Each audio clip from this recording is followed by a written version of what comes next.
ఈ రోజు అయితే మనం semantic and non semantic tags గురించి అయితే చూద్దాం. Welcome to day level of HTML.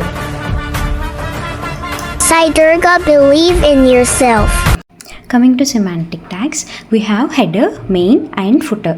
ఇవి కంటెంట్ యొక్క పర్పస్ అండ్ రోల్ని రిప్రజెంట్ చేస్తాయి. సింపుల్గా హెడర్ అంటే హెడ్డింగ్స్ ఇవన్నీ రాస్తాం, అండ్ మెయిన్లో ద మెయిన్ కంటెంట్ అంతా రాస్తాం, అండ్ ఫుటర్లో links, copyrights and contact info ఇవన్నీ రిప్రజెంట్ చేస్తాం. సింపుల్గా చెప్పాలంటే ఏదైనా హౌస్ తీసుకుంటే కనుక ఎంట్రన్స్ అనేది హెడర్ లాగా, ఇన్సైడ్ ఫర్నిచర్ మెయిన్ లాగా అండ్ అవుట్ సైడ్ ఎగ్జిట్ అనేది ఫుటర్ లాగా రిప్రజెంట్ అవుతుంది.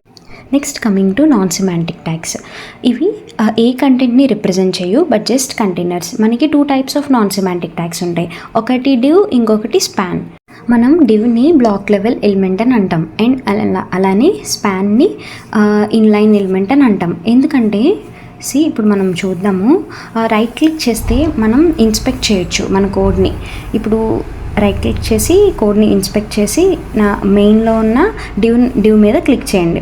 సో దట్ డివ్ అనేది కంప్లీట్గా బ్లాక్ అంత స్పేస్ తీసుకుంటుంది, సో దట్ దాన్ని బ్లాక్ లెవెల్ అంటారు. అలా కాకుండా స్పాన్ అయితే ఎంత అయితే ఆ వర్డ్ ఉందో అంత మాత్రమే తీసుకుంటుంది.